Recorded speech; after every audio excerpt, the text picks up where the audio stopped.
தலைகளை தாழ்த்தி நாம் தேவ சமூகத்தில் வார்த்தைக்காக ஜெபம் செய்வோம்.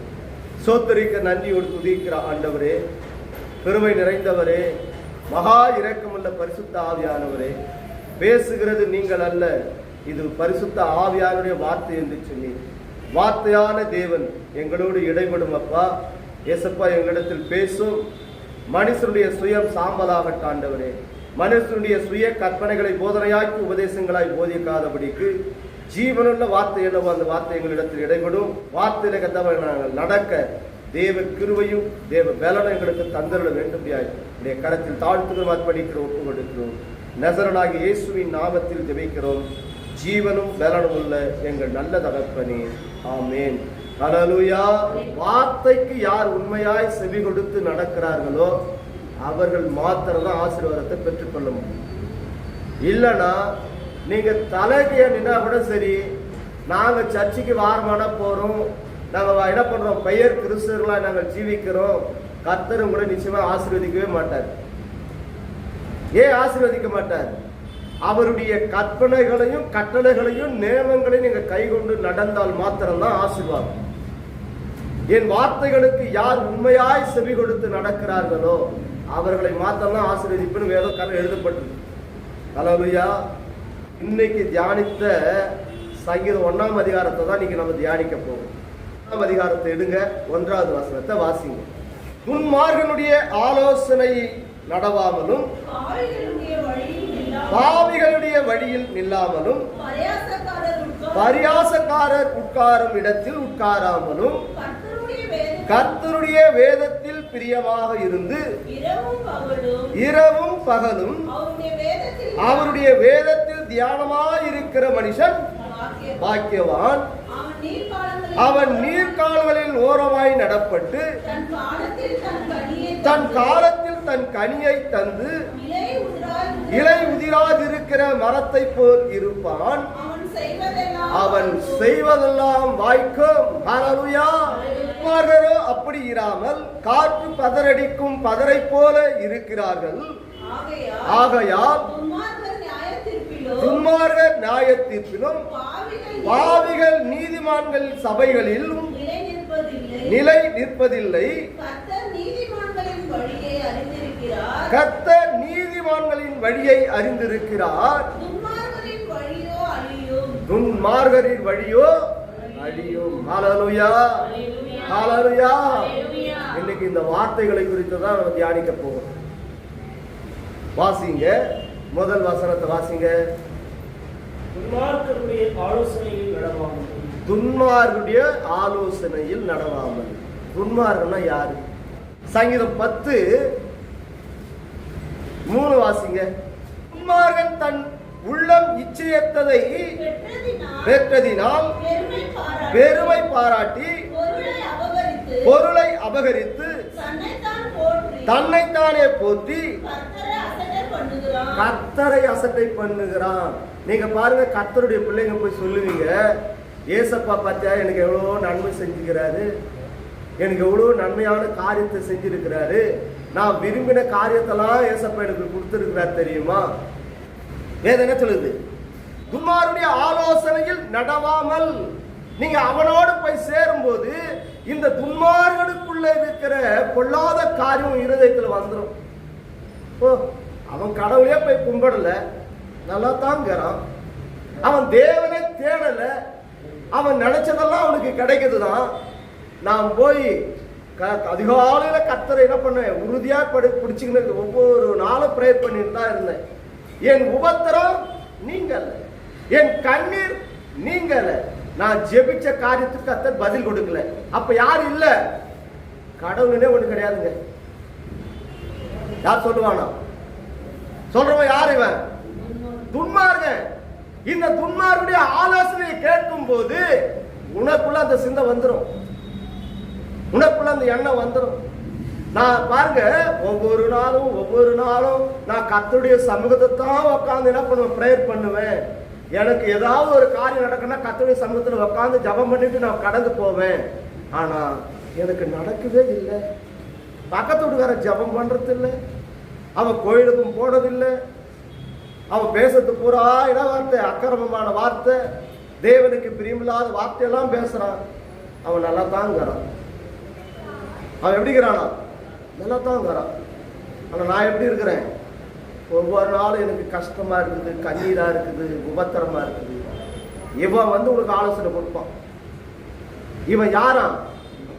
மதிகேட. தேவன் இல்லை என்று சொல்கிறவன் மதிகேட, அறிவில்லாதவன். அவனுக்கு தேவனை அறிகிற அறிவு இல்லை. இவன் யாரு? துன்மார்கன். இவருடைய ஆலோசனை நம்ம என்ன பண்ணக்கூடாது? கேட்காதீங்க. ஹல்லேலூயா. நெக்ஸ்ட் வாசிங்க. பாவிகளுடைய வழியில் நில்லாமலும். பாவிகளுடைய வழியில் நில்லாமலும். பாவிகளுடைய வழியில் நம்ம என்ன பண்ணக்கூடாதான்? நிற்கவே கூடாது. ஏன் பாவிகளுடைய வழியில் நிற்க கூடாது? நீதிமொழிகள் புத்தகம் 13ஆம் அதிகாரம் 21 வாசிங்களேன். பாவிகள் பாவிகளிடத்துல என்ன தொடருது? தீவினைகள் தொடரும். நீதிமான்களுக்கோ நன்மை பலனாக வரும். ஹல்லேலூயா. பாவிகள் என்ன தொடருது? கர்த்தர் சொல்லுகிறார், நீ பாவியா இருந்தன்னு வச்சுங்க, உன் ஜபத்துக்கு என்ன கிடைக்காது? உன் ஜபத்துக்கு என்ன கிடைக்காது? பதிலே கிடைக்காது. ஏன் பதில் கிடைக்காது? அவன் பாவத்துல, அக்கிரமத்துல, துன்மார்க்க வழிகளில் நடக்கிறவன். அவன் வார்த்தைக்கு கர்த்தர் ஒருபோதும் செவி கொடுக்கவே மாட்டார். யோவான் எழுதின சுவிசேஷத்தின் புத்தகம் 9ஆம் அதிகாரம் 31. பாவிகளுக்கு தேவன் செவி கொடுப்பது இல்லை என்று அறிந்திருக்கிறோம். ஒருவன் தேவ பக்தி உள்ளவனாக இருந்து அவருக்கு சித்தமானதை செய்தால் அவனுக்கு மாத்திரம் அவர் செவி கொடுப்பாராம். அப்ப பாவிகளுக்கு கர்த்தர் என்ன பண்ணதில்ல? செவி கொடுப்பதில்லை. பாவிகளுக்கு செவி கொடுப்பதில்லைன்னா அந்த பாவியோடு பாருங்க, நீங்க வேதம் சொல்லுகிறது, பாவிகளுடைய வழியில நீங்க நின்னீங்கன்னா, பாவிகளுடைய வழியில நீங்க கடந்து போனீங்கன்னா உங்க ஜபத்துக்கு கர்த்தர் பதிலே கொடுக்க மாட்டார். ஆனா நம்முடைய காரியம் எப்படி இருக்கு? அக்கிரமக்காரரோட, துன்மார்கரோட, தேவனுக்கு பிரியமில்லாதவர்களோட தான் நம்முடைய ஐக்கியமா இருக்கு. பரிசுத்தம் உள்ளது எப்போதும் பரிசுத்தம் உள்ளதோடு தான் ஐக்கியப்படும். ஆனால் தான் இன்னைக்கு நிறைய சபைகளில் நம்ம பார்ப்போமானா பாருங்க, அக்கிரமும் துன்மார்க்கம், தேவனுக்கு பிரியமில்லாத சகல பாவத்தை செய்வாங்க, சகல துன்மார்க்க வழிகளிலும் நடப்பாங்க. அவர்கள் என்ன பண்ணுவாங்கன்னா, ஊழியக்காரனா அதே அக்கிரமம் உள்ளவனா துன்மார்க்கம் உள்ளவனா தான் அந்த இடத்துல தான் போய் அவங்க வைக்கப்படுவாங்க. சத்தியத்தை சத்தியத்தின் பிரகாரமாய் பேசுனாங்கன்னா அவங்க கிட்ட என்ன பண்ண மாட்டாங்க? கிட்ட வரவும் மாட்டாங்க, அவங்களோட ஐக்கியப்படவும் மாட்டாங்க. கடந்த நாட்கள் இருக்க திருமண காரியங்களுக்காக கடந்து போயிடும். மைசூர் ரோட்ல ஒரு பிரதர் வந்து ஊழியக்காரர், அவங்க வந்து அவர் தான் வார்த்தை கொடுக்கறதுக்காக கடந்து வந்திருந்தார். அவர் வந்து அவர் என்ன பண்ணாருனாக்கா, செய்தி கொடுத்துட்டு வந்து என் பக்கத்துல சீட்டு விட்டு 2வது சீட்ல உட்காந்தார். பிரதர், நீங்க பெங்களூர்ல வரீங்களா? எந்த இடத்துல இருக்கிறீங்க? இந்த இடத்துல இருக்கிற, இந்த இடத்துல நாங்க என்ன பண்றோம், ஊழியம் பண்றோம்ல. அப்புறம் என்னை பத்தி சொன்னேன். நீங்க எங்க இருக்கிறீங்க? நான் பண்டடி சர்க்கிள் இருக்கிறேன், இது போல ஊழியம் அங்க செஞ்சுன்னு இருக்கிறோம். அங்க அவர் இது முடிச்சிட்டோட, செய்தி கொடுத்து முடிச்சிட்டோட நான் தான் போய் என்ன பண்ணனாக்கா அந்த பிரேயரை நான் நடத்தினேன். ஒரு திருமண காரியங்களுக்கு உண்டான செய்தியை கொடுக்கல அவர். ஆனா நான் போயிட்டு என்ன பண்ண, வசனத்தோடு சொல்லி, ஒரு வசனத்தை என்ன பண்ண, வார்த்தைகளை சொல்லி, அந்த வார்த்தையில நீங்க எப்படி நடக்கணும், எப்படி வார்த்தையோடு ஒன்றி இருக்கணும்னு சொல்லி அந்த வசனத்தோடு கொடுத்து என்ன பண்ண, சத்தியத்தை சொல்லிட்டு வந்தோம். அவர் 2வது என் பக்கத்துல வரவும் இல்லை, கீழே போய் நிக்கிற, என்னை விட்டு தூரம் அவர் ஓடிந்தாங்கிறாரு, என் பக்கத்துல வந்து நிக்கவே இல்லை. நாம என்ன சொல்றோம்? சத்தியம், வார்த்தை வார்த்தை, சத்தியம்னா சத்தியம். கையில பத்திர மோந்திரம் போட்டுங்கிறார். ஒரு ஊழியக்கார நல்லா தெளிவா புரிஞ்சுக்குங்க, கஷ்டப்பட்டு கண்ணீரோட வியாகுலத்தோட வீட்டில் அநேக பிரச்சனையோட பாத்ரூமை கழுவி வீட்டு வேலைகளை செஞ்சு சாரு மேலே இறங்கி வேலை செஞ்சு உபத்திரத்திலிருந்து இந்த காணிக்கையும் தசம பாகத்திற்கு வந்து தேவனுடைய கூடாரத்துக்கு ஆகார திரட்சிக்காக கொடுக்குறாங்க. இந்த காணிக்கையும் தசம பாகத்திற்கு எங்க கொடுக்குறாங்க? சபைக்கு கொடுக்குறாங்க. இந்த காசை எடுத்துன்னு போயிட்டு ஒரு ஊழியக்கார மோந்திரம் வாங்கி போட்டுக்கிறானா, ஒரு ஊழியக்கார கழுத்துக்கு செயின் வாங்கி போட்டுக்கிறானா, தம் மனைவி பிள்ளைகளுக்கு நகைகளை வாங்கி போடுறானா, அவன் அக்கிரம ஊழியக்காரன். தன் பிள்ளைகளுக்காக சொத்துக்களை சேர்த்து வைக்கிறானா அவன் துன்மார்க்கமான ஊழியக்காரன். அவனோட தான் போய் திருடறவன், ஏமாத்துறவன், பொய் சொல்றவன், ரண்டகம் பண்றவன், ஊரை ஏமாத்துறவன், ஊர் பணத்தை கொள்ளை அடிக்கிறவன், அடுத்தவங்க சொத்து அபகரிக்கிறவன், இந்த போல சிந்தையோடு இருக்கிற ஆத்துமாக்கள் தான் அப்படியாப்பட்ட ஊழியக்காரனை கூட ஐக்கியப்படும், அப்படியாப்பட்ட ஊழியக்காரோட சேர்ந்து ஆராதிக்கும். காரணம் சொல்லுவாங்க, எங்க சபையில் எப்படி இருக்கிறாங்க, திரளோட ஆத்துமாக்கள் இருக்கிறாங்க, திரளான என்ன பண்றாங்க, விசுவாசிகள் இருக்கிறாங்க. அது எல்லாமே கனியற்ற விசுவாசிகள், தேவனுக்கு பிரியமில்லாத விசுவாசிகள். காரணம் என்ன?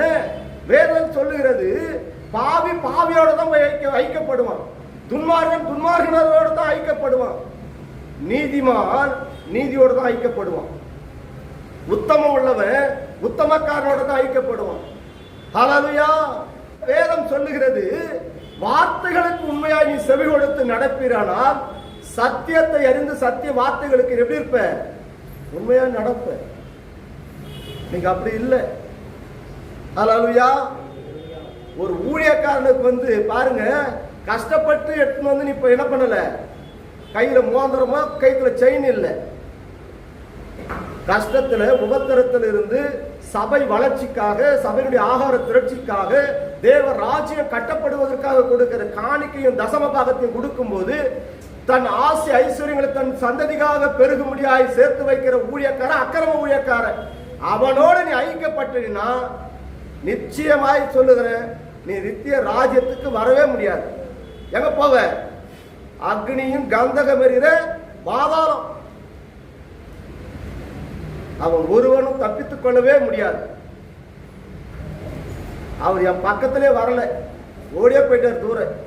அங்க நின்று நான் பாட் பண்ணிக்கிறேன், என்ன இடம் பண்றாரு, ஓரக்கல்ல இப்படி காரணம் ஓரக்கல்ல பார்த்துட்டே இருக்கிறார். நான் நோட் பண்ணி தான் இருந்தேன். தண்ணி எண்ணெய் எப்பயுமே ஒன்னா சேராது. அக்கிரமும் துன்மார்க்கமும் எப்பொழுதும் சேர்ந்துதான் இருக்கும். பரிசுத்தமும் நீதியும், பரிசுத்தமும் நீதி எப்படி இருக்கும், ஒன்றோட ஒன்று ஐக்கப்பட்டு இருக்கும். அதான் கர்த்தர் சொல்றாரு, பாவி அவனுடைய வழியில நீ என்ன பண்ணாத, நடக்காத. பிதாவுடைய சித்தம் என்ன என்பதை அறிந்து எவன் ஒருவன் செய்கிறானோ அவனுக்கு மாத்திரம் கர்த்தர் செவி கொடுப்பார். ஆனா நீ பாவிக்கு நீ செவி கொடுக்கிறனா, அப்ப நீ எப்பேற்பட்ட ஆளா இருக்கணும், எப்பேற்பட்ட ஆளா இருக்கணும்? நம்மளும் பாவியா தான் இருக்கணும். ஹல்லேலூயா. அதான் கர்த்தர் சொல்ற, பாவிகளுடைய வழியில் நில்லாமலும் பரியாசக்காரர் உட்கார இடத்திலே உட்காராமலும். பரியாசக்காரர் யார் தெரியுமா? குடியாரன் பரியாசக்காரன். தண்ணி அடிக்கிறான் தெரியுமா? தண்ணி அடிக்கிறானே அவன் யாரா? அவன் பரியாசக்காரன். நான் சொல்லல, வேதம் தெளிவா நம்ம கொடுத்து எழுதி வச்சிருக்கிறார். வாசிங்க, நீதிபதிகள் 20:1 வாசிங்களேன். திராட்சை ரசமும், திராட்சை ரசம் என்ன செய்யுமா? இப்ப சொல்லுங்க, வாசிங்க. திராட்சை ரசம் பரியாசம் செய்யும், மதுபானம் அமளி பண்ணும், அதனால் மயங்குகிறவன் ஒருவனும் ஞானவனே கிடையாது. புரிஞ்சுங்களா? மதுபானம் தண்ணி அடிக்கிறான் தெரியுமா? அவன் தான் பரியாசம் பண்ணி இருப்பான். அவன் தான் மற்றவங்களை என்ன பண்ணுவான், கேலி பண்ணி கிண்டல் பண்ணி சிரிச்சுன்னு இருப்பான். அவனுக்கு என்ன இல்லை, ஞானம் இல்லை. அவனுக்கு என்ன இல்லை, அறிவு இல்லை. வேதம் சொல்லுகிறது, கர்த்தரை அறிகிறது அறிவு வேணும். தேவனை அறிவதே நித்திய ஜீவன். அவரை அறியணும். அவர் அறிஞ்சின்னா உனக்குள்ள என்ன இருக்காது, பரியாசம் இருக்காது. பரியாச உதடுகள் கர்த்தருக்கு அருவருப்பானது.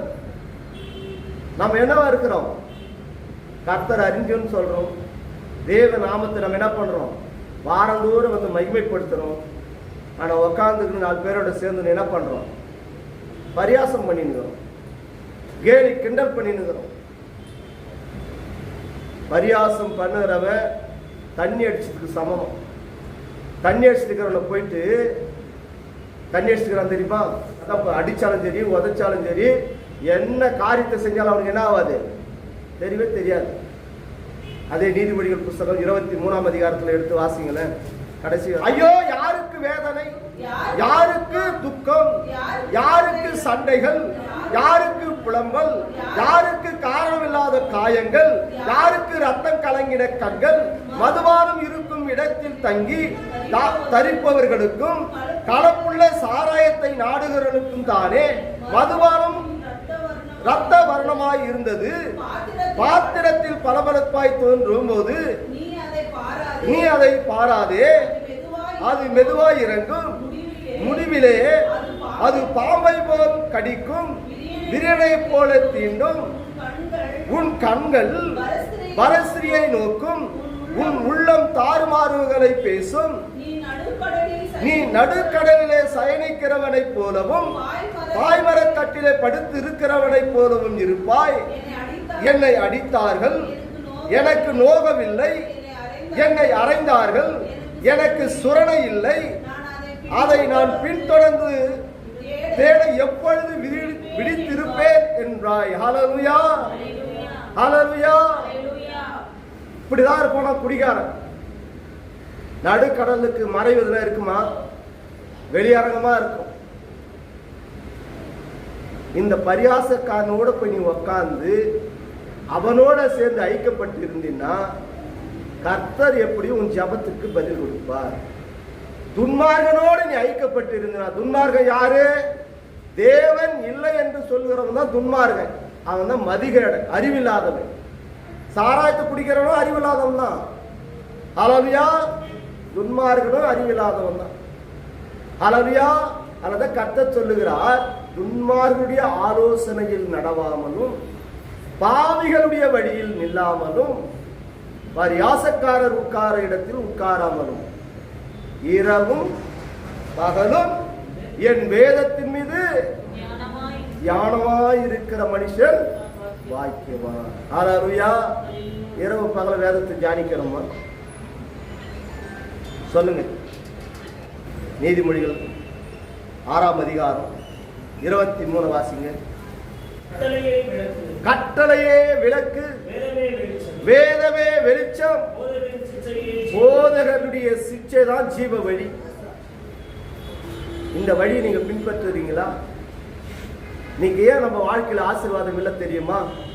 நம்ம வாழ்க்கையில தேவனாகிய கர்த்தர் ஏன் நம்மளை ஆசீர்வதிக்கல தெரியுமா? நம்ம யாருடைய ஆலோசனை நடக்கிறோமா? தேவனுடைய ஆலோசனைகளை அல்ல. நீதிமொழிகள் 29:1 என்ன சொல்லுது? அடிக்கடி கடிந்து கொள்ளப்பட்டும் தன் பிடரியை கடினப்படுத்துகிறவன் அவன் சகாயமின்றி சடிதிலே நாசம் அடைவான். நீங்க எப்படி இருக்கிற? நம்ம கர்த்தரை அறிஞ்சிருக்கிற பிள்ளைங்க தான், வேதத்தை தியானிக்கிறேன்னு சொல்ற பிள்ளைகள் தான். நாங்க பரியாசக்காரர் உட்கார இடத்துல உட்கார்த்தல தான் சொல்றோம், பாவிகளுடைய வழியில நடக்கத்தல சொல்றோம், நாங்க துன்மாருடைய ஆலோசனை கேட்பதில் தான் சொல்றோம். ஆனா ஏன் நம்முடைய வாழ்க்கையில ஆசீர்வாதம் இல்லை? நாங்க ஒரு குடும்பத்துக்கு போயிட்டு நாங்களும் எங்களால முடிஞ்ச அளவுக்கு போய் சத்தியத்தை சொல்லி நடக்கிறோம். முடிஞ்ச அளவுக்கு ஓடி ஓடி போய் என்ன பண்றோம்? சத்தியத்தை தான் போதிக்கிறோம். ஆனா அவங்க என்ன பண்றாங்க தெரியுமா? வார்த்தையை காலால எட்டி மிதிக்கிறாங்க. மனசுக்கு அவ்வளவு சஞ்சலமா இருக்கு. இன்னொரு குடும்பத்துக்கு நான் கடந்து போறேன், அந்த ஆத்மா கெட்டு போயிடும் போல இருக்குது. சத்தியத்தை பாருங்க, வேத கடவுளுக்காக அவ்வளோ எப்படி இருக்கிறாங்க, சபையில முன்ன இருக்கிறாங்க. வார்த்தைன்னு சொன்னா போதும், அந்த வார்த்தைக்கு நாங்க பயந்து நடங்குறோம்னு என்ன பண்றாங்கன்னாக்கா ஊழியக்கார வார்த்தைக்கு கீழ்ப்படிஞ்சு ஓடுறாங்க. ஆனா அவர்களுக்குள்ள என்ன இல்லை? சத்தியம் இல்லை. என்னன்னா பண்றது? அதுக்காக ஒவ்வொரு சபையா நம்ம பார்த்துன்னு போக முடியுமா? அதுக்காக வேற ஒரு சபைக்கு நம்ம இந்த சபைக்கு போறோம், அந்த சபையில மறுபடியும் அந்த ஊழியக்கார மனம் மாறி ஏதாவது காரியத்தில் ஈடுபட்டுட்டான்னு வச்சுங்களேன், மறுபடியும் அவங்கள பார்த்தோன்னா வேற ஒரு சபைக்கு நம்ம போக முடியுமானா? என்ன பண்றாங்க?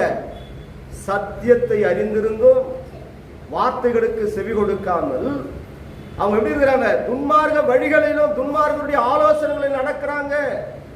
இவர்களை கர்த்தர் எப்படி நித்திய ராஜ்யத்துக்கு கொண்டு வருவார்? கொண்டு வருவாரா? தலைகின கூட நீங்க நித்திய ராஜ்யத்துக்கு அவங்க வரவே முடியாது. சத்தியம் சத்தியம் சத்தியம், வார்த்தை வார்த்தை வார்த்தை. ஹல்லேலூயா. வேதம் தாங்க வெளிச்சம், போதகருடைய சிக்ஷை தான் உனக்கு ஜீவ வழி.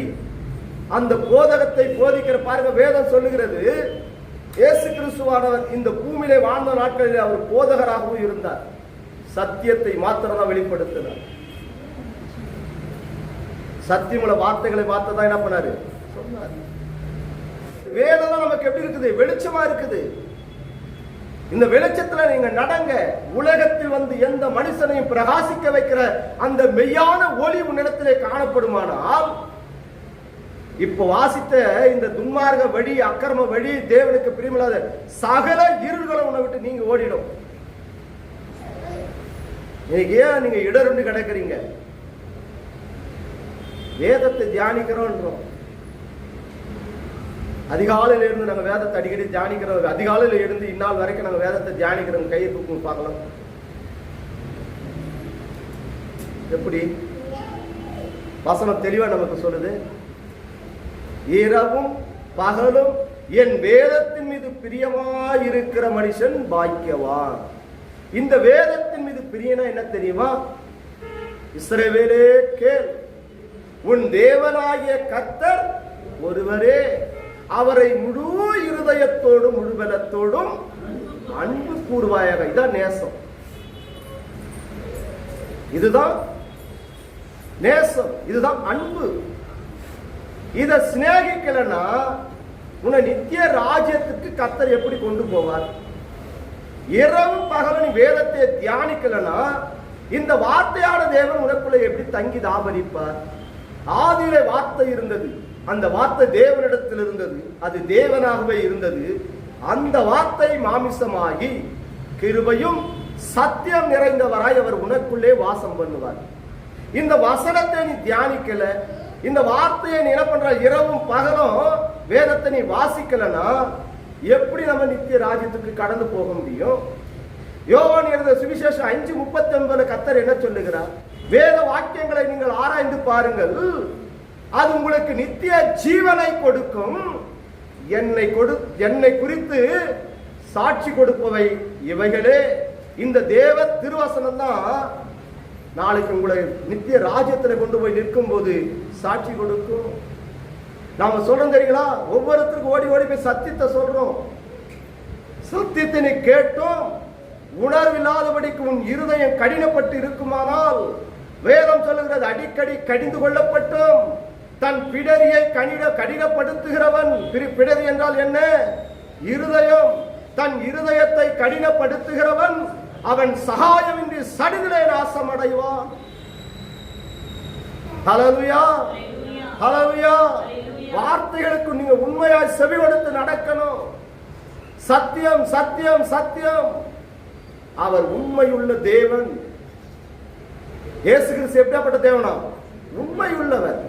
அவர் பொய்யுரையா தேவன். நீதியை நியாயமாய் விசாரிக்கிறவர். ஹல்லேலூயா. வாசிங்க. கர்த்தருடைய வேதத்தில் பிரியமாயிருந்து இரவும் பகலும் வேதத்தில் தியானமாய் இருக்கிற மனுஷன் பாக்கியவான். இரவும் பகலும் என்ன பண்ணணும்?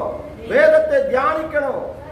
வேதத்தை தியானித்தால்தான் உங்க வாழ்க்கையில கஷ்டம் வரும்போது, உபத்திரம் வரும்போது, கண்ணீர் இருக்கும்போது, வியாகுலங்கள் வரும்போது, சஞ்சலங்கள் வரும்போது அந்த வார்த்தை உங்களை தேற்றும்.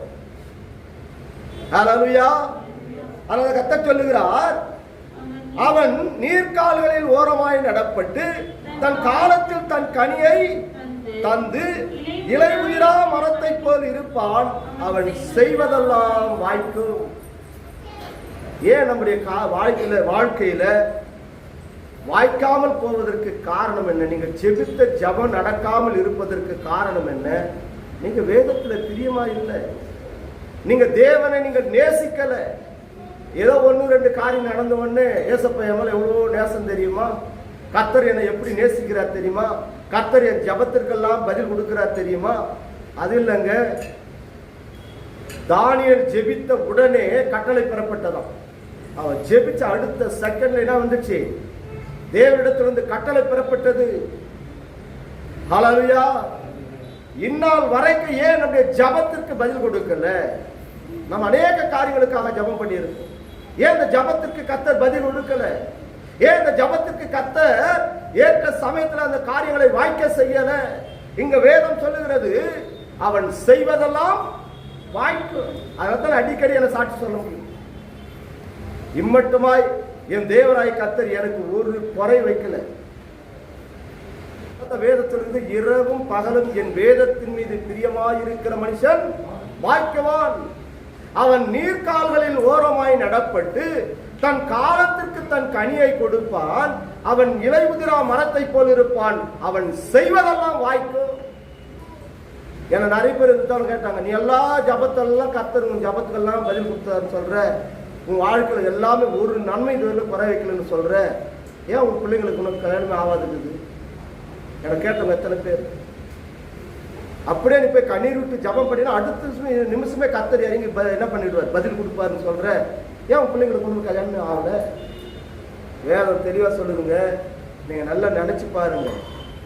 ஆபிரகாமுக்கு கொடுத்த அந்த ஆசீர்வாதம் ஈசாக்கு யாக்கோபை பின்தொடர்ந்து, அந்த பின்தொடர்ந்த ஆசீர்வாதத்தை கொஞ்சம் நல்லா கவனிச்சு பாருங்க. ஆபிரகாம் கர்த்தருக்கு பிரியமாய் வாழ்ந்தான். ஈசாக்கு கர்த்தருக்கு பிரியமாக வாழ்ந்தான். யாக்கோப்பு பிரியமாய் கர்த்தருக்கு பிரியமாக வாழ்ந்தான். அவன் செய்வதெல்லாம் வாய்க்க கர்த்தர் செய்தார். ஒரு நன்மை குறைபடவில்லை. நாங்கள் அதுதான் சொல்றோம். நீங்க நம்புறீங்களோ இல்லைங்களோ, 3 வருஷம் கர்த்தருடைய சமூகத்துல கண்ணீர் விட்டு அழுத நான். சாராய பிசினஸ் எங்க அப்பாவுக்கு 65 வயசு வரையில சாராய பிசினஸ். ஒரு குடும்பத்தில் இருக்கிற ஒரு அங்கத்தினர் அவன் வேலை செஞ்சு தன் பிள்ளைகளுக்கு வந்து ஆகாரத்துக்காக கொடுக்கும்போது அந்த ஆகாரத்துக்கு பிள்ளைகளுக்கு கொடுக்காதபடிக்கு அவர் வழியிலே எங்க அப்பா கிட்ட கொடுத்து சாராயத்தை குடிச்சிட்டு வந்துட்டார். வீட்டில் இருக்கிற பிள்ளைங்க எப்படி இருப்பாங்க? பசியும் பட்டினியுமா இருப்பாங்க. ஆகாரம் இல்லாம எப்படி இருப்பாங்க? வயிறு எரிஞ்சு படுத்து இருப்பாங்க.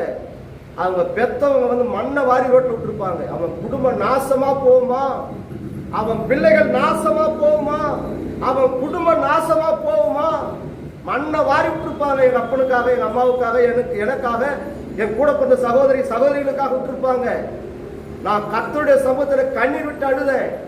உன் தாய் தகப்பன் வழியில் நடவாமல் என் கற்பனையும் என் கட்டளைகளையும் நியமங்களை கைகொண்டு நடந்தால் 1000 தலைமுறை மட்டும் உன்னை ஆசீர்வதிக்கிறேன்னு சொன்னவர். அந்த வாக்கு தத்துவத்தை நான் விசுவாசித்தேன். நான் விடல. நீங்க என்ன பண்ணீங்களோ தெரியாத ஆண்டவரே, எங்க அப்பா வழியில நான் நடக்கல, என் தாய் தகப்பன் வழியில நான் நடக்கல, என்னை ஆசீர்வதிக்கிற வரைக்கும் நான் உன்னை விடவே மாட்டேன். அவன் எதுக்காக அந்த சாட்சி இன்னொரு சாட்சி நடந்த சம்பவத்தை அவன் சொல்லல. ஒரு பக்கம் கறி, ஒரு பக்கம் மீன், ஒரு நாள் இல்ல, டெய்லி தொடர்ச்சியா கறி சாப்பாடு ஒரு பக்கம், மீன் ஒரு பக்கம், ஆகாரத்துக்கு குறையே கிடையாது. கர்த்தர் இம்மட்டுமா எப்படி வச்சுக்கிறாரு? எனக்கு பணத்துல 1000 பிரச்சனை இருக்கலாம், போராட்டம் இருக்கலாம். ஒரு மனுஷனுக்கு கொடுமையிலும் கொடுமை. எந்த கொடுமை தெரியுமா? சொல்லுங்க பார்க்கலாம். கொடுமையிலும் மகா மேன்மை உள்ள கொடுமை எது? பசிதான். ஒரு வேளை சாப்பிடாம இருக்கலாம், 2 வேளை சாப்பிடாம இருக்கலாம், 3 வேளை சாப்பிடாம இருக்கலாம். 4வது வேலைக்கு என்ன ஆகும் தெரியுமா? வயிறு அப்படியே கில்லும். தாங்கவே முடியாது. என்ன பண்ண முடியாது? தாங்கவே முடியாது. என் தேவனாய கர்த்தர் நல்லவர் என்பதை எப்படி ருசிக்கணும் தெரியுமா? இந்த வாக்கு தத்துவம் என் வாழ்க்கையில் நிறைவேறுகிறதான்னு பார்க்கணும். என்ன வாக்கு தத்துவம்? அன்னைக்கு ஒரே ஒரு ஆள் விட்ட சாபம் 7 தலைமுறை தாண்டும். மன்னவாரி விட்டுருப்பாங்க. அவன் குடும்பம் நாசமா போட்டோம். என் பிள்ளைங்க எப்படி வெயில் எரிஞ்சு படுக்கிறாங்களோ அதே போல பட்டினியும் பைசியமா படுக்கட்டும். ஒவ்வொரு நாளும் பார்த்தீங்கன்னா ஆகாரம் அப்படி விழுந்து கிடக்குது. இதோட வேற என்ன வேணும்? போட்டுக்க கத்த நல்ல வஸ்திரத்தை கொடுத்துருக்கிறாரா? தின்ன நல்ல ஆகாரத்தை கொடுத்துருக்கிறாரா? அவர் துதிப்பதற்காக நல்ல ஆரோக்கியத்தை கொடுத்திருக்கிறாரா? இதோட என்ன வேணுங்க? தேவனாய கர்த்தர் சுகத்தை விரும்புகிற தேவன். அவன் செய்வதெல்லாம் வாய்க்கும். ஹல்லேலூயா. துன்மார்கரோ அப்படி இராமல் எப்படி இருப்பாங்களாம்? காற்று பறக்கடிக்கும் பதரை போல இருப்பார்கள். துன்மார்கர் இருக்கான் தெரியுமா? காத்து அடிச்சுச்சுன்னா பதர் எப்படி பறந்து போகுதோ அது போல காணாமல் போயிடுவாங்க. ஹல்லேலூயா. ஆகையால் என்ன பண்ணுங்க? துன்மார்கர் நியாய தீர்ப்பிலும் பாவிகள் நீதிமான் சபைகளிலும் நிலை நிற்பதில்லை. ஹல்லேலூயா. துன்மார்கர் எங்க வரத்தில்லை, பரலோக ராஜ்யத்துக்கு வரவே முடியாது. ஹல்லேலூயா. பாவிகள் நீதிமான்கள் சபையில் நிலைத்திருப்பதில்லை. அவங்க நித்திய ராஜ்யத்துக்கு என்ன பண்ண முடியாது, வரவும் முடியாது. சத்தியத்திற்குள்ள சபைகளில அவங்க ஐக்கியப்படவும் முடியாது, அவங்க நிலை நிற்கவும் முடியாது. இதனால தான் வரவங்களாம் ஓடி போயிடுறாங்க. ஐயோ அங்க போனா கடுமையா இருக்குது உபதேசம், அங்க போனா சத்தியம் சத்தியம் சத்தியம், வார்த்தை வார்த்தை, என்ன பண்ண முடியல, வர முடியல. தேவனை அறிகிற அறிவு இருந்தால் மாத்திரம்தான் நித்திய ராஜ்யத்துக்கு போகிற அவங்களுக்கு கர்த்தர் வழிவாசல் இருந்தால் மாத்திரம்தான் அவங்க ஐக்கியப்படுவாங்க. இல்லைன்னா அக்கிரமக்காரோட ஓடி போய் சேர்ந்துருவாங்க. துன்மார்கனோட போய் சேர்ந்துருவாங்க. காரணம் என்ன, காற்று அடிக்கும் போது பதறி எப்படி பறந்து போதோ அவங்களும் அப்படியே காணாமல் போயிடுவாங்க. ஹல்லேலூயா. உங்கள் இருதயம் கர்த்தரோடு நெருங்கி இருக்கணுமா? நீங்க தேவ வார்த்தை உங்கள் இருதயத்துல தங்கி தாபரிக்கணுமா? இந்த வார்த்தையான தேவன் உங்களோடு சஞ்சரிக்கணுமா? வார்த்தைக்கு உண்மையாய் செவி கொடுத்து நடங்க, வசனத்தை கைகொண்டு நடங்க. ஹல்லேலூயா. கர்த்தர் நீதிமான்களின் வழியை அறிந்திருக்கிறார், துன்மார்கரின் வழியோ அழியும். நீங்க நீதிமான்களா இருந்துன்னா அவர் வழியில நீங்க நடப்பீங்க. உங்க வழியை அவர் அறிந்திருக்கிறார். அவர் உங்க வழியை அறிந்திருக்கிறபடியால் நித்திய ஜீவன் உள்ள ஜீவ புஸ்தகத்தில் உங்க பெயர் எழுதியிருப்பார். நீங்க நித்திய ராஜ்யத்துக்கு வருவதற்காக உங்களை ஆயத்தப்படுத்துவார். இல்லைன்னா பதரை போல நீங்க பறக்கடிக்கப்பட்டு ஓடிடுவீங்க, நிக்க மாட்டீங்க. சபையில நிலைச்சு நிக்க முடியாது.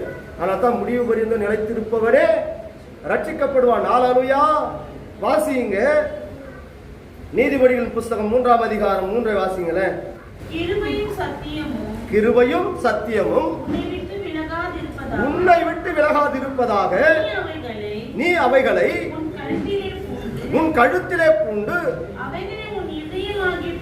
உன் இருதயமாகிய பலைகளை எழுதி வைத்துக் கொள். இந்த வார்த்தையை உன் இருதயமாகிய பலைகளை நீ எழுதி வைத்தால் மாத்திரம்தான் நீ செய்வதெல்லாம் வாய்க்கும்.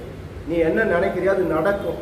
இல்லைன்னா நிச்சயமா ஒருபோதும் நடக்காது. காரணம், அந்த கிருபையும் சத்தியம் உள்ள தேவன் உன் இருதயத்திலே வாசம் பண்ணணும்னா இந்த வார்த்தை உன் இருதயத்துக்குள்ள இருக்கணும். இன்னைக்கு ஏன் நம்ம நினைச்ச காரியம் நடக்க மாட்டேங்குது? நான் கிட்டத்தட்ட பார்த்தீங்கன்னா இதுக்கு முன்னே மற்றவங்களை பார்த்தெல்லாம் பதறி கிடந்தேன். இப்போ எங்கள் வீட்டில் என் கூட இன்னும் நிறைய சில அனுபவத்தெல்லாம் கற்றுக்கினாங்க. எந்த ஒரு விஷயம் வந்தாலும் என்ன மாமா சைலண்டாக கிடக்குற, ஒன்றுமே காதல் போட்டுக்காத கம்முனே கிடக்குறேன், எதை குறிச்சியும் கவலைப்படாத கம்முனு உக்காந்துக்கிறேன். நான் என்ன சொல்ல வரேன்னா உங்களுக்கும் அந்த அனுபவத்தை தான் சொல்கிறேன். அவருடைய பாதத்தில் பொறுமையாக யோசிச்சு பாருங்களேன். கர்த்தர் ஒரு காரியத்தை நம்மளுக்கு அனுமதிக்கிறாருன்னு வச்சுக்கேன், அது நன்மைக்காகத்தான் இருக்கும். ஒரு நாள் கர்த்தர் நம்மளை வெட்கப்பட விடவே மாட்டார். கர்த்தர் நிச்சயமா வெட்கப்பட விட மாட்டார். காரணம் என்ன தெரியுமா? என் நாமம் தரிக்கப்பட்ட என் ஜனங்கள் ஒருபோது வெட்கப்பட்டு போவதில்லை. நான் தான் அடிக்கடி சொல்றேன், ஊழியத்தில் அநேக காரியங்கள் வெட்கப்படும்படியான காரியங்கள் வரட்டும். என் தேவராகிய கர்த்தருக்கு மறைவானது என்ன ஒன்று இருக்குமா? ஒரே ஒரு காரியம் ஒன்று இருக்காது. அதே போல தேவனுக்கு நீ பிரியமா நடந்தா உன்னை கர்த்தர் இடுக்கணில இக்கட்டில் போய் விட்டுடுவாரா? நிச்சயமா விட மாட்டேன். அவர் செய்கிற காரியத்தை கொஞ்சம் பொறுத்து வந்து பாரு. அவர் செய்கிற காரியங்களை நம்ம என்ன பண்ணணுமா? பொறுத்து இருந்து பாரு, என்னதான் செய்யறாருன்னு பாரு. சாதாரண ஒரு பிள்ளைகளுக்கு ஒரு நல்ல ஈவு கொடுக்கணும்னா நாம பாவி நம்மளே இப்படி நினைக்கிறோன்னா பரமத்தி தான் நம்ம விட்டுருவாரா? நாசமும் மோசமும். உன்னத பாடின் புஸ்தகத்துல கொஞ்சம் வாசிச்சு பாருங்க. தொழுவத்தில் மாடுகள் இல்லாமல் போனாலும், வயல்வெளியில தானியங்கள் இல்லாமல் போயிட்டாலும் சரி, கர்த்தருக்குள்ள எப்படி இருக்கணுமா? மகிழ்ந்து கடி கொடுக்கணும். உன் ஆத்துமா. நான் அடிக்கடி சொல்ற வார்த்தை இதே தான் எல்லாருக்குமே. நான் என் பிள்ளைகளுக்கு சொல்ற வார்த்தை கூட இதே தான். நான் இப்போ முன்ன விட இப்போ ரொம்ப நான் தெளிவாயிட்டேன். என் வேலை சத்தியத்தை போதிக்கிறது, நான் சத்தியத்தை போதிக்கிறேன். அடிக்கடி கடிந்து கொள்ளப்பட்டு தன் பிடரியை நீ இருதயத்தை கடினப்படுத்தினா நீ சகாயமின்றி சரீர நாசமாயிடுவேன். நீ வார்த்தைக்கு செவி கொடுத்து நடந்தினா உன்னத ஆசீர்வாதத்தை பெற்றுக்கொள்வேன். ஆசீர்வாதம் பாருங்க, ஏதோ தோட்டத்தில் நன்மையும் தீமையும் வச்சாரு. தீமையை பற்றிக்கணும், உலகத்துக்கு சாபம் வந்துடுச்சு. நன்மை பற்றி இருந்தானா நித்திய ஜெயம் என்ன பண்ணியிருப்பான்? நித்திய ஜீவனுக்கு அவன் கடந்து வந்திருப்பான். நீ நன்மையே செஞ்சினா, தேவனை வார்த்தையை பற்றி கொண்டினா நித்திய ராஜ்யம். இல்ல நான் தீமையான காரியத்தை செய்வேனா நித்திய ஆக்கினேன். அந்த நித்திய ஆக்கின நான் பரிந்து பேசவே முடியாது. நான் ஊழியக்காரனா இருந்தாலும் நான் யாருக்காகவும் பரிந்து பேசவே முடியாது. கர்த்தர் நியாயத்துல கொண்டு வரும்போது கர்த்தர் அந்த விஷயம் காட்டுவார். டே நீ சத்தியத்தை போதிச்சா, ஆண்டவரே போதிச்சேன். உன் பிள்ளைகளை நடத்த வேண்டிய வழிகளை நடத்தினியா? ஆண்டவரே நடத்தினேன். சத்தியத்தை சத்தியத்தின் பிரகாரம் போதித்தியா? போதித்தேன். நெல்லு பாப்பாரு, கரெக்டா இருக்கு, அவன் சொல்றதெல்லாம் கரெக்டா இருக்கு, நீ பணத்துக்கு பூரா அக்கிரமத்துக்கு நீ போ. எங்க போனோமா? பாதாளத்துக்கு போன அனுப்பிச்சிடுவார். உங்க ஆத்மாவுக்கு நீங்க தான் உத்தரவாதி. உங்க ஆத்மாக்களுக்காக பரிந்து பேசுகிறவர் இயேசு கிறிஸ்து ஒருவர் மாத்திரம்தான். சிங்காசனத்தில் நியாயாதிபதியாய் உட்கார்ந்து இருப்பாரு. உங்களுக்காக வழக்காடுகிற வழக்கறிஞர் உங்களுக்காக பரிந்து பேசுவார். நீ நன்மை செஞ்சா உனக்கு பரிந்து பேசுவார். நீ செய்யறது பூரா துன்மார்க்கமா இருந்தா கர்த்தர் எப்படி உனக்காக பரிந்து பேசுவாரு? அவன் கிரியைகளுக்கு தக்க பலன் என்னோட கூட வரும். இந்த வார்த்தை உன்னை நியாயம் தீர்த்தும். ஹல்லேலூயா. வாசிங்க நீதிமொழிகள் 5ஆம் அதிகாரம் 11 வாசிங்களேன். முடிவிலே உன் மாமிசமும் உன் சரீரமும் உருவழியும் போது நீ துக்கித்து, ஐயோ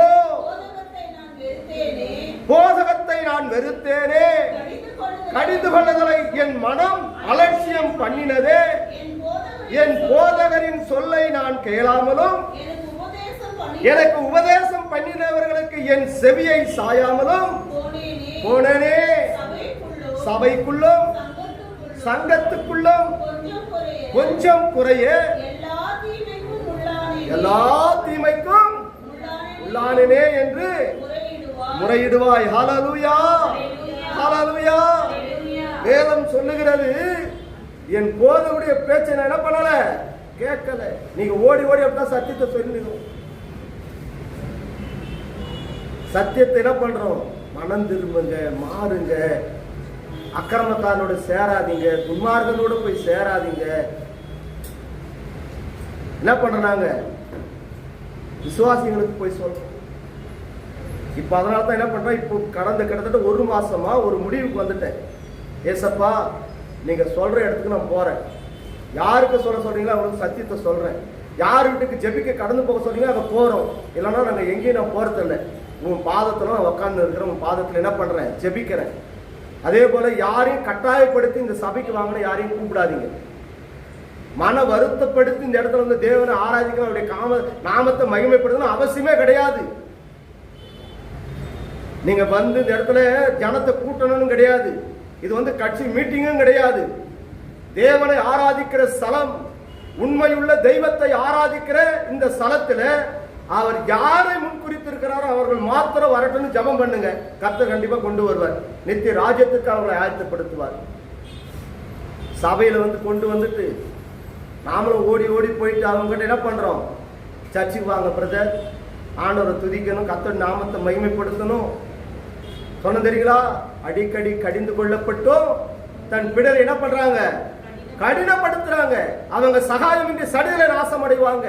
நான் சொல்ல வேதம் தெளிவாய் சொல்லுகிறது, போதவருடைய சிக்ஷை அதுதான் ஜீவ வழி. அந்த வழியை என்ன பண்றாங்க? அசட்டை பண்ணுகிறாங்க. ஐயோ, என் போதவருடைய சொல்லை நான் கேட்கலையே. அடிக்கடி என் வீட்டுக்கு வந்தாரு, சத்தியம் போதிச்சாரு, அந்த ஊழியக்காரனோட ஐக்கப்படாதுன்னு சொன்னாரு, அந்த விசுவாசிகளோட ஐக்கப்படாதுன்னு சொன்னாரு, அந்த துன்மார்க்க ஊழியக்காரனோட சேராதுன்னு சொன்னாரு, அந்த துன்மார்க்க விசுவாசிகளோட சேராதுன்னு சொன்னாரு, பாவியுடைய வழியில நிக்க கூடாதுன்னு சொன்னாரு, பரியாசக்கார உட்கார இடத்துல உட்காராதுன்னு சொன்னாரு, துர்மார்க்கனுடைய ஆலோசனையை கேட்காதுன்னு சொன்னாரு. அந்த பேச்செல்லாம் நான் கேட்கலையே. எங்க போய் கதறுவாங்க? அக்னியும் கந்தம் பாதாளத்துல போய் கதறுவாங்க. பார்த்து சத்தியனா சத்தியம் தான், வார்த்தைனா வார்த்தை. உண்மையா செவி கொடுத்து நடந்தா நித்திய ராஜ்யம். எல்லாம் நான் அக்கிரம வழியில் தான் போவேன், துன்மார்க்குடைய ஆலோசனை தான் கேட்பேனாக்கா நித்திய ஆக்கின. ஒரு ஊழியக்காரன் துன்மார்க்கனா இருந்தா அவன் தேவனுடைய பக்தி உள்ளவனா தான் காணப்படுவான், தேவனுக்கு பிரியமுள்ளவன போல காணப்படுவான். இங்க வேதம் சொல்லுகிற தேவனுக்கு பிரியமில்லாத பாவத்தை செய்கிற, தேவனுக்கு பிரியமில்லாத அக்கிரம துன்மார்க்க வழிகளிலே நடக்கிற ஒவ்வொரு ஊழியக்காரனும் துன்மார்க்கம் தான். அவனுடைய ஆலோசனை போய் அந்த சபையில அந்த சங்கத்துக்குள்ள நீ இருந்தீன்னா நீ நித்திய ராஜ்யத்துக்கு நிச்சயமாய் வரவே முடியாது. ஹல்லேலூயா, ஹல்லேலூயா. வாசிங்க நீதிமொழிகள் 9:5 வாசிங்களேன். நீங்கள் வந்து என் அப்பத்தை புசித்து நான் வார்த்த திராட்சை ரசத்தை பானம் பண்ணுங்கள், பேதாமையை விட்டு விலகுங்கள், அப்பொழுது பிழைப்பீர்கள், புத்தியின் வழியிலே நடவுங்கள் என்று விளம்புகிறது. பரியாசக்காரனை கண்டிக்கிறவன் லட்சை அடைகிறான். துன்மார்கனை கண்டிக்கிறவன் தன்னை கரைப்படுத்திக் கொள்கிறான். பரியாசக்காரனை கடிந்து கொள்ளாதே, அவன் உன்னை பகைப்பான். நீங்க பாருங்க, பரியாசக்காரரா இருக்கிறீங்களா, ஞானம் உள்ளவர்களா இருக்கிறீங்களா? பரியாசக்காரனுக்கு இந்த புத்திமதியெல்லாம் சொன்னாக்கா அவன் என்ன பண்றான்? வார்த்தைகளை பகைப்பான், அசட்டை பண்ணுவான். நீங்க ஞானம் உள்ளவர்களா இருந்த ஒருவன் கர்த்தருக்கு பயந்து அவர் வழிகளில் நடந்தான்னா அவன் தான் ஞானம் உள்ளவன். தேவனுக்கு பிரியமான காரியங்களை செய்கிறவனானா அவன் தான் ஞானம் உள்ளது. அவனை நம்ம கடிந்து கொள்ளும் போது, அவனுக்கு நம்ம புத்திமதிகளை சொல்லும் போது அவன் என்ன தேர்வானா? ஞானம் உள்ளவனுக்கு போதகம் பண்ணு, அவன் ஞானத்தில் தேர்வான். நீதிமானுக்கு உபதேசம் பண்ணு, அவன் அறிவிலே விருத்தி அடைவான். கர்த்தருக்கு பயப்படுதலே ஞானத்தின் ஆரம்பம், பரிசுத்தரின் அறிவே அறிவு. நீங்க கர்த்தருக்கு பயந்தால் மாத்திரம்தான் உங்களுக்கு அறிவு கிடைக்கும், ஞானம் கிடைக்கும், புத்தி கிடைக்கும். கர்த்தருக்கு பயப்படுகிற பயம் இல்லைன்னா இந்த வார்த்தை உங்க இருதயத்துல தங்காது, தாபரிக்காது. நீங்க துன்மார்களுடைய ஆலோசனை தான் நடப்பீங்க, பாவிகளுடைய வழியில தான் நிற்பீங்க. பரியாசக்காரர் எங்க இருக்கிறாங்களோ அங்கதான் போய் உட்காருவீங்க. இரவும் பகல வேதத்தை தியானிக்கவே மாட்டீங்க. காரணம் என்ன? பாருங்க, வேதம் சொல்லுகிறது, ஞானம் உள்ளவனுக்கு நீ போதகம் பண்ணு, அவன் ஞானத்துல தேர்வான். புத்திமானுக்கு நீ போதகத்தை பண்ணு, அவன் புத்தியில தேர்வான். ஹல்லேலூயா. கர்த்தருக்கு பயப்படுகிறவனுக்கு நீ போதகம் பண்ணு, அவனுக்குள்ள தேவன் ஞானம் என்னப்படும்? வெளிப்படும். நீங்க பேதைகளா இருந்தீங்கன்னா, நீங்க துன்மார்க்க வழிகளில் நடக்கிறவர்களா இருந்தீங்கன்னா, அக்கிரம வழிகளில் நடக்கிறவர்களா இருந்தீங்கன்னா நீங்க வேதத்தை தியானிக்கவும் முடியாது, வேதத்தை வாசிக்கவும் முடியாது. அந்த கிருபையும் சத்தியம் நிறைந்த தேவனாய் கர்த்தர் உங்க இருதயத்தில் வாசம் பண்ணவும் மாட்டார். நீங்க என்ன நினைச்சாலும் நடக்கும், நடக்காது. அவன் நீர்கால்களில் ஓரமாய் நடப்பட்டு தன் காலத்துக்கு தன் கனியை கொடுப்பான். அவன் இலை உதிரா மரத்தை கொண்டிருப்பான். அவன் செய்வதெல்லாம் வாய்க்கும். என் வாழ்க்கையில் அடிக்கடி ரவிக்குமார் கேட்டா தான் சொல்லுங்க, பிள்ளைகளுக்கு சொல்ற காரியம் அதைத்தான். நான் கர்த்தருக்கு பயந்து நான் நடக்கிறேன்டா. இது வரைக்கும் என்ன ஒரு நாளும் ஒரு குறைய எனக்கு கர்த்தர் வச்சதே கிடையாது. ஒரு நாளும் எல்லாரும் வேதத்தை வச்சு தெளிவா சொல்ல முடியும். ஒரு நன்மை எனக்கு இது வந்து எனக்கு குறை வைக்கல. நீ கர்த்தருக்கு பிரியமா நட, உன்னை கர்த்தர் ஆசீர்வதிப்பார். என் பாருங்க, என் தாய் தகப்பன் செய்த வழியில நான் நடக்கல, என் பாவங்கள் மன்னிக்கப்பட்டது. என்னை இம்மட்டுமா உங்களுக்கு ஒரு நன்மை குறையில்லாதபடி வச்சுன்னு இருக்கிறார். நீ தேவனுக்கு பயந்து நட, உன் வாழ்க்கையில ஒரு கர்த்தர் அற்புதத்தை செய்வார். நீ நினைச்சதெல்லாம் நடக்கும். ஏன் வாழ்க்கையில நடக்கல? கர்த்தருக்கு பிரியமா இல்லை. தேவ வார்த்தைகளுக்கு நீ உண்மையா செவி கொடுத்து நடக்கல. நீங்க நடந்து பாருங்க, நீங்க செய்வதெல்லாம் நிச்சயமாய் வாய்க்கும். நான் போய் சொல்ல வேதத்தை வச்சுன்னு சொல்றேன். முழங்கால் படியிடுவோமா? தேவ சமூகத்திலே கேட்போமா? சோத்தரிக்க நன்றியோடு துதிக்கிறான்.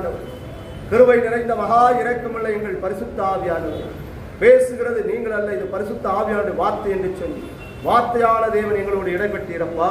துன்மார்களுடைய ஆலோசனையில் நடவாமலும், பாவிகளுடைய வழியில் நில்லாமலும், பரியாசக்காரர் உட்கார இடத்தில் உட்காரவனும், இரவும் பகலும் என் வேதத்தின் மீது தியானமாய் இருக்கிற மனுஷன் பாக்கியவான் என்று சொன்னீரே அப்பா. இந்த வார்த்தை என் இருதயத்திலே தங்கி தாபரிக்க என் இருதயமாகிய பலகையில் நான் இப்பொழுது எழுதி வைத்துக் கொள்கிறேன் அப்பா. இனி வருகிற நாட்களில் என் தகப்பனே இந்த வார்த்தைக்கு முரண்பாடான காரியத்தை நான் செய்ய மாட்டேன் அப்பா. போதகருடைய சிற்றையே ஜீவ வழி என்று சொன்னீர் ஆண்டவரே. வேதம் எனக்கு வெளிச்சமாய் காணப்படுகிறது ஆண்டவரே. என் வாழ்க்கையில் காணப்பட்ட சகல இருள்களும் இயேசுவின் நாமத்தில் நிர்மூலம் ஆகட்டும் ஆண்டவரே. என் தகப்பனே உடைய பாதத்தில் என்னை அர்ப்பணித்து ஒப்பு கொடுக்கிறேன் என்று சொல்லி இந்த வார்த்தைகளை தியானித்து இந்த வார்த்தைகளுக்கு நான் உண்மையாய் செவி கொடுத்து நடப்பேன் என்று சொல்லி தன் இருதயத்தை தேவனுக்கு நேராக திருப்புகிற ஒவ்வொரு பிள்ளைகளையும் கண்ணோக்கி பாருமப்பா ஆண்டவரே. உடைய கரத்தில் அர்ப்பணித்து ஒப்பு கொடுக்கிறோம். உமது வல்லமை உள்ள கரங்களில் அர்ப்பணிக்கிறோம் அப்பா. அடிக்கடி கடிந்து கொள்ளப்பட்டோம். தன் பிடரியை கடினப்படுத்துகிறவன் அவன் சகாயமின்றி சடுதிலே நாசம் அடைவான் என்று சொன்னீரே. என் தகப்பனே, என் நான் செய்வதெல்லாம் வாய்க்கக்கூடாதபடிக்கு தடையாய் காணப்படுகிறது ஆண்டவரே. என் தகப்பனே, உடைய பாதத்தில் என்னை தாழ்த்தி ஒப்பு கொடுக்கிறேன். உம் வார்த்தைகளுக்கு நான் உண்மையாய் செவி கொடுத்து நடப்பேன் அப்பா. கண்ணீரோடு வியாகுலத்தோடு உங்களுடைய வார்த்தைகளுக்கு நான் செவி கொடுத்து நடப்பேன் என்று சொல்லி ஆண்டவரே கர்த்தாவே தன் பாவங்களை அறிக்கை செய்து ஆண்டவரே கர்த்தாவே தேவ சமூகத்திலே கண்ணீரோடு கேட்கிற ஒவ்வொரு பிள்ளைகளை கரம் பிடித்து ஏசப்பா நீர் வழி நடத்த